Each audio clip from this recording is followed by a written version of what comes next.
So, did you know that you are the average of the 5 people you spend the most time with? Now, I want you to look around you. If those 5 people are constantly complaining, criticizing, or doubting your dreams, you aren't just unlucky, you are being slowly poisoned. Negative people are like emotional vampires. They don't just take your time, they suck the very life and ambition out of your soul. But here is a scary thought. What if the person destroying your future isn't a stranger, but someone sitting right next to you? Imagine a young artist named Leo. Leo had a spark in his eyes and a canvas full of dreams. He decided to start a small business, something he was truly passionate about. He shared his excitement with a longtime friend, Sarah, but instead of a smile, Sarah offered a heavy sigh. "The economy is bad, Leo. Most startups fail in the first year. Are you sure you're smart enough for this?" Every time Leo made progress, Sarah was there with a reality check that felt more like a punch to the gut. Slowly, the vibrant colors on Leo's canvas turned to gray. He stopped waking up early. He started doubting his own hands. Sarah wasn't a villain in a movie. She was just an optimizer of negativity. She used words, slow, dripping drops of doubt that eventually drowned Leo's fire. This is how negative naysayers operate. They don't want you to fail because they hate you. They want you to fail because your success highlights their own stagnation. Look, we often feel guilty for wanting to distance ourselves from these people. We think, but they've been my friend for years, or they're just having a hard time. It's important to realize that empathy doesn't mean being a doormat. You can understand someone's pain without letting them drown you in it. Ask yourself, are you staying loyal to a friendship that is actively destroying your mental health? The first step to protecting your peace is recognizing that negativity wears many masks. It's rarely a loud, angry scream. Usually, it's a quiet, persistent whisper. To guard your life, you must identify the 4 types of negative people who are likely draining your energy right now. First, there is the victim. No matter what happens, life is unfair to them. If it rains, the universe is against them. If they lose a job, it's always the boss's fault. When you spend time with a victim, you find yourself becoming their 24/7 therapist. But the truth is, they never actually want to get better. They just want an audience for their tragedy. Next, we have the critic. This person has a black belt in finding flaws. You show them a beautiful sunset, and they point out the pollution in the air. Their goal isn't to help you improve, it's to pull you down to their level of dissatisfaction. Then there is the drama magnet. Their life is a never-ending soap opera. They thrive on conflict, gossip, and chaos. If there is no problem, they will create one. Your adrenaline spikes around them because you're always waiting for the next crisis to explode. Finally, there is the passive aggressor. They use sarcasm and backhanded compliments to poke holes in your confidence. "Oh, you got a promotion? Must be nice to be the boss's favorite." It is easy to judge these people, but we must ask ourselves, have I ever been the negative one in someone else's story? Sometimes people act this way because they are deeply hurting. However, understanding their pain does not mean you have to be the sacrifice for it. You can have compassion for a shark, but you still don't go swimming with it while you're bleeding.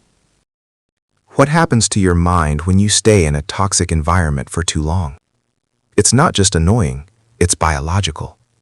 Science shows that prolonged exposure to chronic negativity actually shrinks the hippocampus, the part of your brain responsible for reasoning and memory. Think of your mind like a pristine garden. Every negative comment from a friend or a family member is like a drop of salt on the soil. At first, nothing seems to change, but over time, the grass stops growing, the flowers wither, and the soil becomes barren. You start to lose your creative confidence. You stop asking, "What if I succeed?" and start asking, "What will they say when I fail?" This is the echo chamber effect. When you hear "it's impossible" 10 times a day, your brain begins to accept it as a universal truth. You aren't losing your talent, you are losing your oxygen. Your environment is suffocating your potential before it even has a chance to breathe. Have you ever felt exhausted after a simple 10-minute conversation with someone? That's your soul telling you that your boundaries have been breached. We often stay because we feel responsible for fixing the negative person. But ask yourself, if I lose my own light trying to brighten their darkness, who is left to guide me? You cannot pour from an empty cup. Protecting your life from negative people isn't always about a dramatic goodbye. It is about the art of the clean break, building a fortress around your peace. Most people struggle here because they confuse kindness with accessibility. You can be a kind person and still be unavailable to those who drain you. The first step is selective silence. You don't have to attend every argument you're invited to. Your silence is your shield. Second, implement the time budget. If a certain person leaves you feeling exhausted, limit your interaction to 15 minutes instead of 2 hours. Have an exit strategy ready. The hardest part is the direct conversation.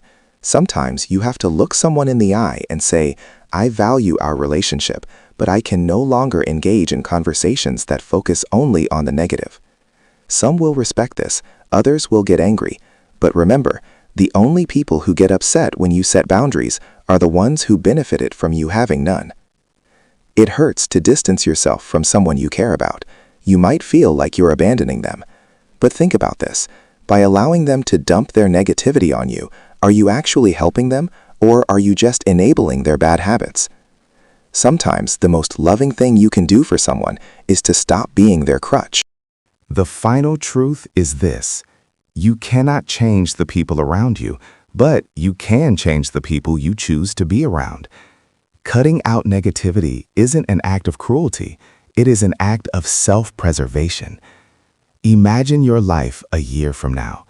Imagine waking up without the weight of someone else's drama on your shoulders. Imagine sharing an idea and being met with, "How can I help?" instead of, "That'll never work." This version of you exists, but they are waiting for you to make a choice. You are the architect of your social circle. Choose people who challenge you, people who celebrate your wins. Your future is too valuable to be traded for the comfort of toxic company.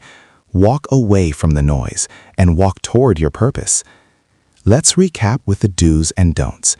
Do prioritize your mental peace over being polite. Do set firm time limits for interactions. Do surround yourself with radiators, people who give warmth. Don't try to fix someone who enjoys playing the victim. Don't share your biggest dreams with people who have small minds. Don't allow someone else's bad mood to become your responsibility. Energy is currency. Spend it wisely. Boundaries are self-love. And finally, walking away is sometimes the most honest act of love for both parties. If I were in their shoes, I'd realize that by letting me go, you are forcing me to face my own shadows and grow. Choose your light.